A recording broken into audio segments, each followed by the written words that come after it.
가정의 달 넷째 주일입니다.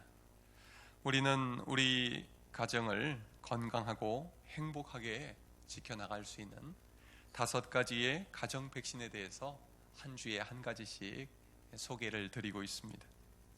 그동안 말씀 백신, 순종 백신, 그리고 감사의 백신을 소개해 드렸습니다. 오늘은 사랑의 백신에 대해서 소개해 드리겠습니다. 먼저 질문을 드리겠습니다. 지난 목요일이 무슨 날이었는지 아십니까? 5월 21일 목요일이었죠. 이 목요일이 무슨 날입니까? 네, 아시는 분들이 많으시네요. 부부의 날이었습니다. 우리나라는 5월 21일을 부부 둘이 하나가 되는 날이라고 그렇게 부부의 날로 정해서 국가 법정 기념일로 지키고 있습니다. 생각보다 많은 분들이 알고 계신데 그 중에는 그런 날이 있었나 하는 금시초문인 표정을 짓는 분들도 계신 것 같습니다. 1년 내내 우리가 사랑하며 살아야 하지만 우리가 이 부부의 날 하루라도 서로를 귀히 여기고 또 사랑으로 잘 섬길 수 있는 그런 날이 되면 좋겠습니다. 그런데 이 부부의 날을 며칠 앞두고 종영했던 텔레비전의 드라마 하나가 온 국민들의 큰 관심을 끌었습니다. 무슨 드라마인지 혹시 아십니까? 아시는군요. 보신 분들인가요? 전 제대로 본 적은 없는데 하도 신문에서도 많이 나오고 방송에서도 많이 나오고 그래서 도대체 무슨 내용이길래 그렇게 관심들이 많나 해서 살펴봤습니다. 그랬더니 내용이 썩 건전하지가 않습니다.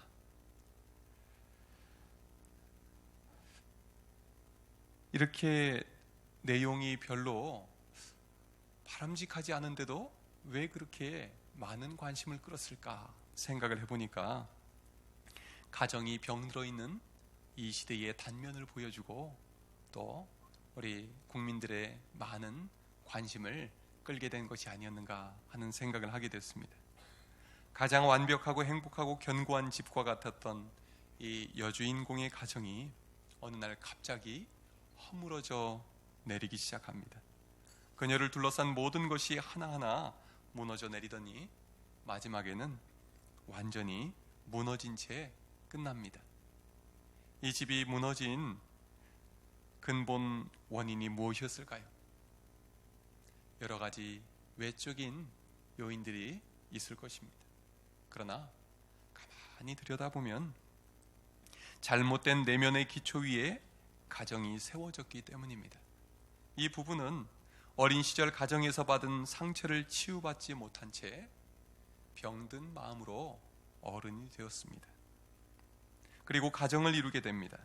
그리고 자신들의 잘못된 내면의 기초 위에 가정을 세우고 부부관계를 세웠습니다. 나름대로의 행복한 가정을 이루기 위해서 서로 최선을 다했지만 어느 날 갑자기 닥쳐온 인생의 유혹 앞에서 또 배신감 앞에서 그 무게를 견뎌내지 못하고 속절없이 무너지고 맙니다. 건물이 기초가 약하면 외부 충격에 쉽게 무너져 내리듯이 가정도 부부관계도 내면의 기초가 약하면 외부 충격에 쉽게 흔들리고 무너져 버리는 것입니다. 여러분은 어떠십니까? 늘 행복한 가정, 건강한 가정을 꿈꾸지만 작은 충격 앞에서도 쉽게 흔들리고 무너지는 자신을 경험하진 않으십니까? 우리의 가정, 우리의 인생에는 수시로 문제가 찾아옵니다. 때로는 인생에 지진이 일어나고 인생에 태풍이 몰려오고 인생에 쓰나미가 찾아오기도 합니다. 그럴 때 우리는 어떻게 극복할 수 있을까요? 또 우리가 교회 생활을 하면서 교회 안에도 이러한 예기치 못했던 일들이 찾아올 때 우리는 어떻게 하면 건강한 신앙생활, 건강한 교회 생활, 건강한 가정 생활을 지켜나갈 수가 있겠습니까? 우리는 이 문제에 대해서 오늘 본문에서 그 해결책을 찾아보고자 합니다. 오늘 본문은 바울 사도가 고린도 교회에 보낸 편지입니다. 고린도 교회는 바울 사도가 2차 전도 여행 때 세웠습니다. 바울은 1년 6개월 동안 고린도에 머물면서 많은 전도의 열매를 맺었습니다. 바울은 고린도 교인들을 생각할 때 보람을 느꼈고 하나님께 감사 찬송을 올려드렸습니다. 그러나 바울이 고린도를 떠나서 에베소에서 전도 활동을 하던 중에 고린도 교회에 대한 소식을 전해 듣게 됩니다. 좋지 않은 소식이었습니다. 교회가 병들고 가정이 병들어가고 있다는 소식이었습니다. 교회가 병든 이유는 분열 때문이었습니다. 열심히 특심했던 고린도 교인들은 믿어도 열심히 믿고 싸워도 열심히 싸웠습니다. 자기가 누구에게 세례를 받았는지에 따라서 바울파, 아볼로파, 게바파, 그리스도파로 패를 나누고 똘똘 뭉쳐 싸웠습니다. 이로 인해 교회는 분열됐습니다. 그리고 우상의 제물을 먹는 문제, 성찬의 문제, 그리고 은사 사용의 문제로 갈등했습니다. 사사건건 부딪혔습니다. 그리고 이 고린도 교인들의 가정에는 음란의 문제, 즉 간음의 문제가 있었습니다. 당시 고린도는 상업, 무역, 정치, 문화가 발달한 중심지였습니다. 경제적으로도 풍요한 도시였습니다. 동시에 고린도는 윤리적으로 타락한 도시, 쾌락의 도시였습니다. 이 고린도에는 1000명 정도의 매춘부들이 아프로디테 여신전에서 공식적으로 활동을 했다고 합니다. 이렇게 고린도는 향락 문화가 만연해 있었고 로마 지역에서 가장 타락한 도시로 유명했습니다. 이런 퇴폐풍조는 교회 안으로까지 밀려들었습니다. 그 결과 교인들의 가정도 병들어 있었던 것입니다. 바울은 자신이 수고하고 애써서 세운 고린도 교회가 병들고 교인들의 가정도 병이 들었다는 소식을 듣고 안타까웠습니다. 바울은 병든 교회를 고치고 병든 가정을 치료할 수 있는 해결책을 제시하기 위해서 이 고린도 전서를 쓰게 된 것입니다. 바울 사도는 먼저 고린도 교회의 근본 문제가 무엇인지를 진단합니다. 여러분, 무엇이 문제였을까요? 그 답이 고린도전서 13장 1절부터 3절에 있습니다. 각 절마다 반복되는 표현이 있는데 그 표현이 무엇인지를 염두에 두고 함께 읽겠습니다. 1절부터 3절 시작. 내가 사람의 방언과 천사의 말을 할지라도 사랑이 없으면 소리나는 구리와 울리는 꽹과리가 되고, 내가 예언하는 능력이 있어 모든 비밀과 모든 지식을 알고 또 산을 옮길 만한 모든 믿음이 있을지라도 사랑이 없으면 내가 아무것도 아니요, 내가 내게 있는 모든 것으로 구제하고 또 내 몸을 불사르게 내줄지라도 사랑이 없으면 내게 아무 유익이 없느니라. 아멘. 여러분, 계속 반복되는 표현이 무엇입니까? 사랑이 없으면. 바울이 진단해낸 고린도 교회의 모든 문제의 근원은 사랑이 없었기 때문입니다. 고린도 교회는 다 갖춘 교회였습니다. 은사도 풍성했고 물질도 풍성했고 헌신적인 일꾼도 많았습니다. 똑똑한 사람도 많았습니다. 다 갖추었는데 한 가지가 빠졌습니다. 그 가장 중요한 한 가지는 바로 사랑이었습니다. 사랑이 없으면 어떻게 됩니까? 사랑이 없으면 그 나머지 모든 것이 소용없게 됩니다. 이 고린도 교인들은 방언의 은사가 있었습니다. 예언의 은사가 있었습니다. 지식의 은사가 있었습니다. 산을 옮길 만한 큰 믿음의 은사가 있었습니다. 그리고 자기에게 있는 모든 것으로 구제하고 자기 몸을 불사르게 내어줄 정도로 열정과 헌신이 있었습니다. 그러나 바울 사도는 사랑이 없으면 아무것도 아니라고, 아무 유익이 없다고 그렇게 말씀합니다. 신앙생활을 하면서 얼마나 열심을 내는가가 핵심이 아닙니다. 내가 얼마나 많이 헌신하는가가 핵심이 아닙니다. 고린도 교인들이야말로 열정이 대단한 사람들이었습니다. 은혜 받고 은사 받기를 정말 사모한 사람들이었습니다. 헌신이 특별한 사람들이었습니다. 그러나 그 열정의 기초에 사랑이 없으니까 그들은 같은 열정을 가진 사람들끼리만 똘똘 뭉쳐서 교회가 나뉘어졌던 것입니다. 그 헌신의 기초에 사랑이 없었기에 그들은 헌신적으로 싸웠던 것입니다. 열심히 방언기도 하고 나서 울리는 꽹과리처럼 소리 높여 서로 다투었던 것입니다. 왜 이런 일이 일어났던 것일까요? 사랑의 기초가, 이 기초가, 신앙의 기초가 잘못되었기 때문입니다. 고린도 교인들은 자기 열심, 자기 의라는 잘못된 기초 위에서 믿음의 집을 세웠던 것입니다. 그러니 열심히 신앙생활할수록 교회가 어지러워지고 교회가 나뉘어졌던 것입니다. 그러면 바울 사도가 고린도 교회에 제시하는 해결책은 무엇일까요? 그것은 바로 기초를 바로잡는 것입니다. 제대로 된 기초 위에 믿음의 집을 세우는 것입니다. 그것은 바로 고린도전서 13장에서 가장 많이 반복되는 말 무엇입니까? 사랑의 기초 위에 세우는 것입니다. 이 사랑의 기초 위에 교회를 세우고 사랑의 기초 위에 가정을 세우는 것, 이것이 바울 사도가 제시하는 해결책인 것입니다. 그렇다면 그 사랑의 기초는 무엇을 말하는 것일까요? 고린도전서 3장 11절에서 이렇게 말씀합니다. 이 닦아둔 것 외에 능히 다른 터를 닦아둘 자가 없으니 이 터는 곧 예수 그리스도라. 사도 바울이 말하는 유일한 기초는 예수 그리스도이십니다. 우리는 가정과 교회를 세워나가되 예수 그리스도의 터 위에 세워야 합니다. 3장 9절에서도 너희는 하나님의 집이라 말씀합니다. 하나님의 집이라 함은 하나님이 세우신 집이라는 의미입니다. 동시에 하나님께서 머무는 집이라는 의미입니다. 여러분, 우리 덕춘교회는 하나님이 세우신 집인 줄로 믿습니다. 우리 덕춘교회는 하나님이 머무시는 집인 줄로 믿으시기를 바랍니다. 하나님은 우리 덕춘교회를 예수 그리스도의 터 위에 세우셨습니다. 그런데 우리는 이 사실을 너무나 자주 잊고 지내지요. 주인이 누구인지를 까먹습니다.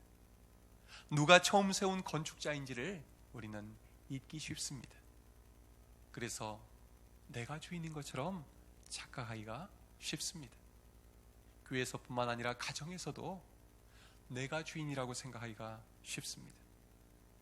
내가 가장이니까 내가 주인 행세하고, 내가 집안의 살림과 모든 것을 도맡아 하니까 내가 주인인 것 같고, 우리는 우리의 교회와 가정을 세우신 분이 하나님이시고 주인이심을 너무 자주 잊는 것 같습니다. 그런데 이 고린도 교인들도 그랬습니다.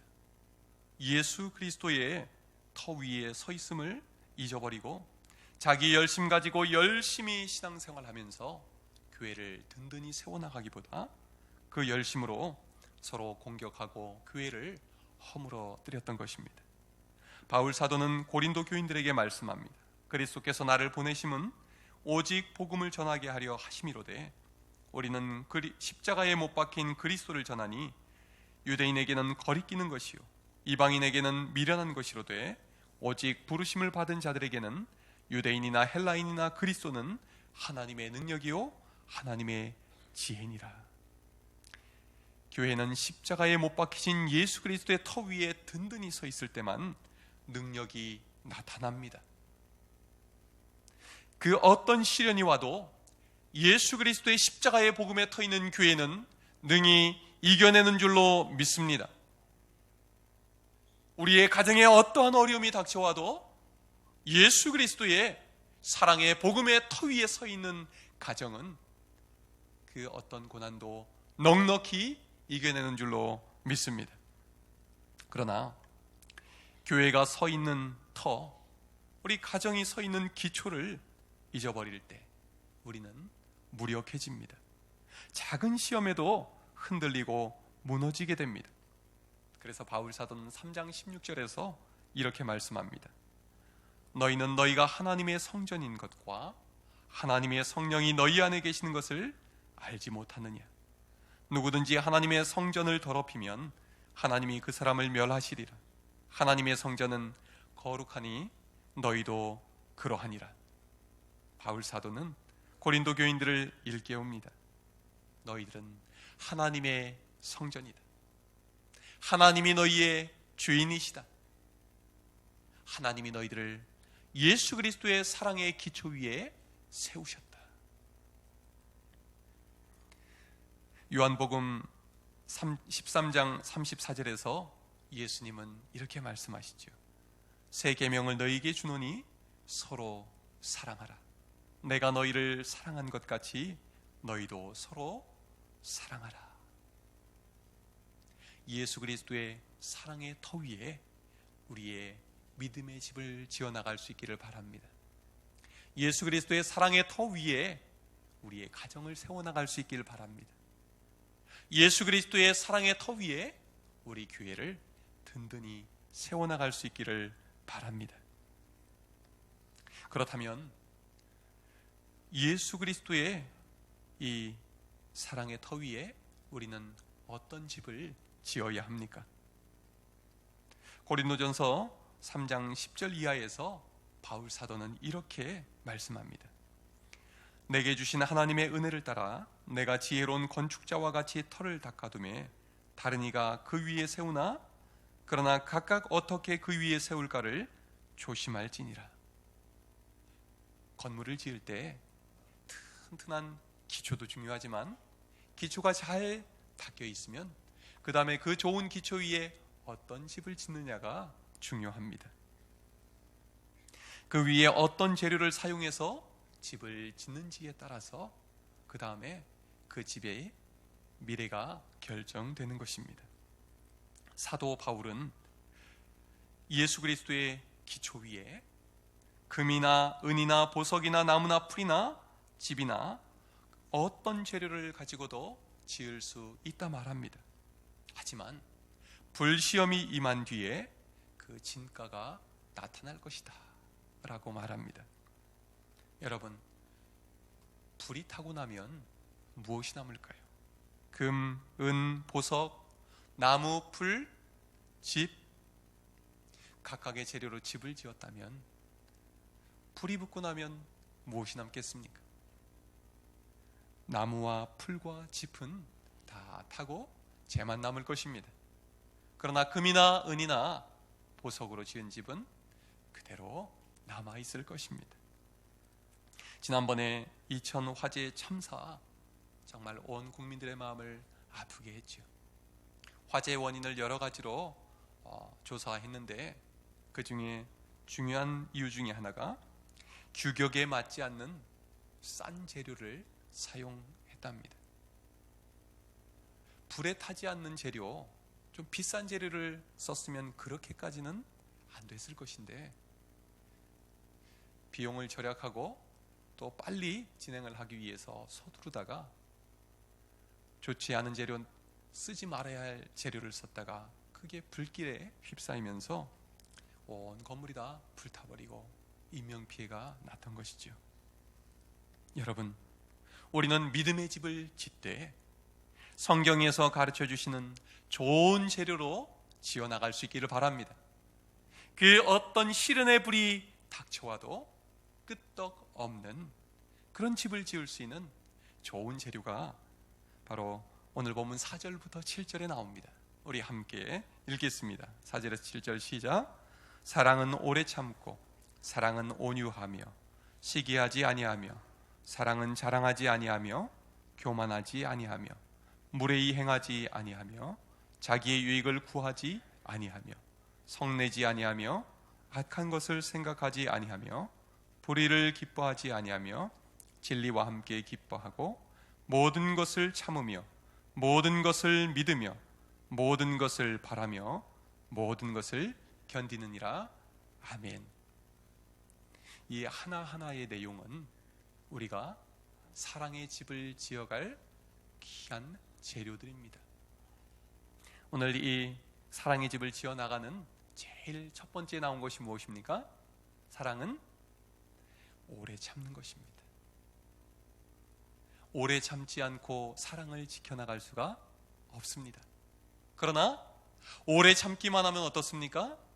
사랑을 끝까지 지켜나갈 수가 있습니다. 7절에는 이 앞에 있는 내용들을 다 축약했다고 볼 수가 있겠는데, 또 뭐라고 시작합니까? 모든 것을 참으며, 모든 것을 참을 때에 그 사랑이 지켜지는 것입니다. 그 사랑으로 교회를 지키고 가정을 지켜나갈 수가 있는 것입니다. 모든 것을 참으며, 모든 것을 믿으며, 모든 것을 바라며, 마지막이 무엇입니까? 모든 것을 견디느니라. 여러분, 우리의 사랑의 터 위에 우리의 가정을 지어나가되, 우리 교회를 지어나가되 오래 참고, 그리고 모든 것을 참으며 모든 것을 견뎌 나갈 수 있기를 바랍니다. 우리가 참고 기다리면 무슨 일이 일어날까요? 그 과정에서 성장이 일어나고 성숙이 일어납니다. 요즘 드라마는 참사랑을 잘 다루지 않습니다. 주로 불륜을 다루지요. 불륜과 참사랑의 차이가 무엇입니까? 참사랑은 성장이 있고 성숙이 있습니다. 그 사랑이 더 깊어집니다. 부족한 사람이 점점 더 나은 사람으로 나아집니다. 그 사랑 안에 있으면 부족했던 배우자도 점점점 더 좋은 모습으로 성장해가고 성숙해갑니다. 그런데 여러분, 불륜은 어때요? 참아주지 않습니다. 믿어주지 않습니다. 기다리지 않습니다. 늘 제자리 걸음하든지 아니면 뒷걸음질 치다 끝나버립니다. 오늘 본문은 우리에게 무엇을 말씀합니까? 어떤 사랑을 말씀합니까? 예수 그리스도의 사랑을 말씀합니다.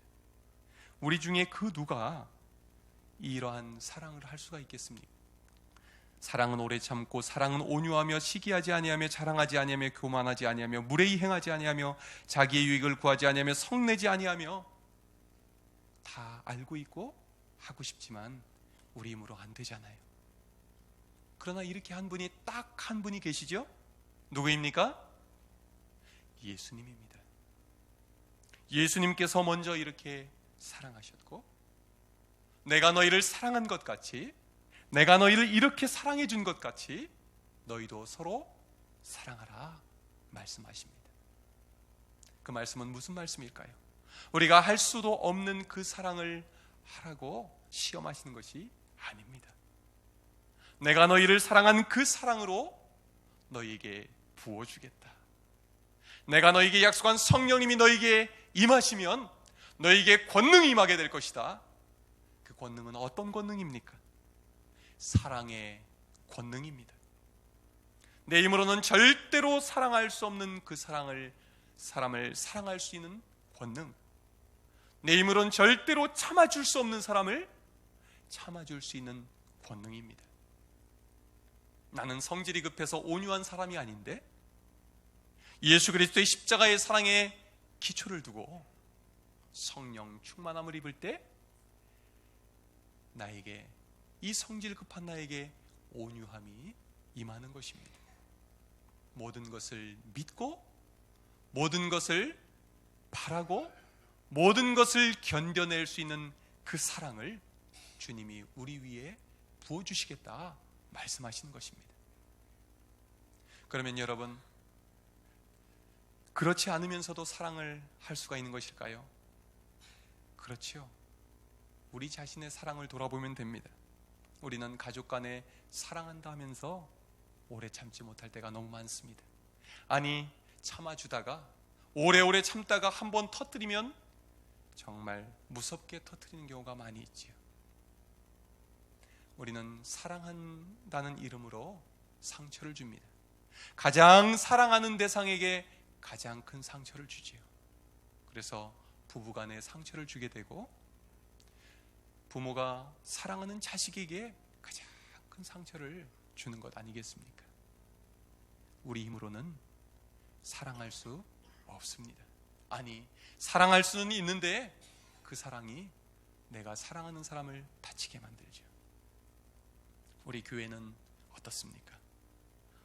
우리 교회도 예수님 사랑 때문에 모인 공동체 아니겠습니까? 그리고 우리 서로 사랑하라고 주님이 부르신 사람들 아닙니까? 그런데 우리의 모습은 어떻습니까?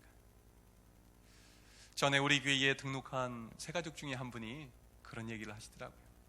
덕춘교회 와서 너무 좋다는 거예요. 잘 알지 못하는 자기를 이렇게 따뜻하게 맞아주고 반겨주고, 세상에는 그런 곳 없던데 덕춘교회를 이제야 나온 게 자기가 아쉽다, 이제 이런 말씀을 하셨어요. 여러분도 처음 교회 나올 때 다 그런 마음 있지 않으셨습니까? 그런데 우리가 믿음 생활을 해보면 어때요? 한 사람 한 사람 알아가면서 좋은 모습도 보지만 좋지 않은 모습들이 눈에 띄게 되지요. 점점 더 안 좋은 모습을 많이 보게 되고, 때로는 상처를 받게 되고, 내가 상처를 주기도 합니다. 또 많이 속이 보이기도 합니다. 그러면 사람이 싫어지지요. 이런 일은 교회에서도 일어날 수 있고, 우리 함께 가장 가까이에서 사는 가정에서도 일어날 수 있는 것 아니겠습니까? 그럴 때에 우리에게 어떤 사랑이 필요합니까? 바로 예수 그리스도의 사랑이 필요한 것입니다. 모든 것을 참으며, 모든 것을 믿으며, 모든 것을 바라며, 모든 것을 견뎌주는 것입니다. 우리 힘으로는 결코 그렇게 할 수 없습니다. 우리 주님이 먼저 그렇게 하셨습니다. 예수님은 십자가 위에서 끝까지 참아내셨습니다. 하나님 아버지의 사랑을 끝까지 믿으셨습니다. 그리고 이 고통과 죽음 너머에 부활의 약속이 있음에 희망을 갖고 계셨습니다. 죄와 사망의 권세를 이기고 승리할 것을 바라셨습니다. 그리고 끝까지 견디셨습니다. 덕분에 우리 모두 죄와 사망의 권세에서 구원받게 되었습니다. 그리고 오늘 이 자리에 함께 모여 우리는 하나님의 한 자녀가 되어 예배하게 된 것입니다. 예수님은 우리를 사랑하셔서 끝까지 참아내셨습니다. 끝까지 견뎌내셨습니다. 여러분, 우리는 가정생활하면서, 교회 생활하면서 어떻게 해야 되겠습니까? 주님의 사랑의 기초 위에 더욱더 깊이 뿌리 박아야 합니다. 우리의 사랑의 기초는, 우리 자신의 사랑의 기초는 너무나 약하기 때문입니다. 감정에 기초한 사랑은 얼마 가지 못합니다. 몇 달, 길어야 3년이면 애정은 사라진다고 합니다. 그 다음부터 배우자의 단점이 보이고, 때로는 내가 왜 이 사람하고 같이 사나 후회될 때도 있고, 미워지기도 하고 싫어지기도 하지요. 그러나 주님의 사랑의 기초 위에 우리가 뿌리 박고, 오늘 주신 이 사랑의 재료들을 가지고 사랑의 집을 지어나갈 때 어떤 일이 일어납니까? 참아줄 수 있습니다. 주님이 나를 먼저 참아주셨기 때문입니다. 주님이 나의 배우자의 모든 것을 참아주고 계시기 때문입니다. 또 믿어줄 수 있습니다. 주님이 끝까지 나를 믿어주시고 나의 배우자를 믿어주고 계시기 때문입니다. 또한 바랄 수 있습니다. 나는 나에 대해서도 포기하고 나의 배우자에 대해서도 포기할 수 있지만, 주님은 책임지시고 나를 변화시켜 주시고 내 배우자를 변화시켜 주시겠다고 약속하셨기 때문입니다. 그리고 우리는 주님을 바라볼 때 끝까지 견딜 수 있습니다. 주님이 나를 붙잡고 끝까지 견디게 해주시기 때문입니다. 오늘 읽은 본문의 뒤쪽에는 어린아이와 같은 사랑, 그리고 성숙한 장성한 사람의 사랑이 대조가 됩니다. 예수 믿는 것은 어린아이와 같은 사랑에서 성숙한 어른의 사랑으로 성장해 가는 것을 말합니다. 어린아이와 같은 사랑은 어떤 사랑입니까? 자기 중심적인 사랑입니다. 내 필요를 채우기 위한 사랑입니다. 그리고 나만 아는 사랑입니다. 어린아이들의 사랑이지요. 그러나 성숙한 어른의 사랑은 어떻습니까? 품어주고 믿어주고 참아주고 기다려줍니다. 끝까지 견뎌줍니다. 그 사랑을 먹고 어린아이가 어른으로 자라가게 되는 것이지요. 우리는 날마다 예수 그리스도의 십자가의 터 위에 서서 주님께서 공급해 주시는 그 사랑을 공급받아 우리가 주님을 닮아가며 성숙한 그리스도인들이 되어 갈 수 있기를 바랍니다. 그리고 우리 가족들 중에서 부족한 가족이 있을 때, 내 배우자의 부족한 점이 보일 때, 그리고 우리가 믿음 생활하며 우리 교인들에게 부족한 모습이 보일 때, 때로는 못 견디겠는 모습이 보일 때 주님을 기억하시기 바랍니다. 주님의 사랑을 구할 수 있기를 바랍니다. 성령님의 사랑의 권능을 구할 수 있기를 바랍니다. 사랑의 기초 위에 사랑의 집을 든든히 세워나갈 때 우리의 가정은 하나님이 허락하신 이 땅의 천국이 될 줄로 믿습니다. 우리 덕충교회 또한 하나님께서 우리에게 허락하신 이 땅에서의 귀한 천국의 가정이 될 줄로 믿습니다. 오늘 우리는 또 항존직 선거를 하게 될 것입니다. 여러분, 항존직 선거가 무엇을 하는 것입니까? 우리 교회를 더욱더 든든히 세워나갈 일꾼을 세우는 것이지요. 항존직 선거를 잘 마치고 나면 교회는 더 든든히 서게 됩니다. 우리가 서로 믿어주고 서로 세워주는 분위기일 때 교회는 더 든든하게 서가는 것입니다. 그러나 서로 깎아내리고 서로 무너뜨리면 교회는 무너지는 것입니다. 우리 덕충교회는 하나님의 은혜 가운데에 오늘 항존직 선거를 통해서 서로 사랑으로 세워주고 서로 믿어주고 오직 주님의 사랑의 터 위에서 든든히 서가게 되는 귀한 기회가 되기를 주님의 이름으로 축원합니다. 기도하겠습니다.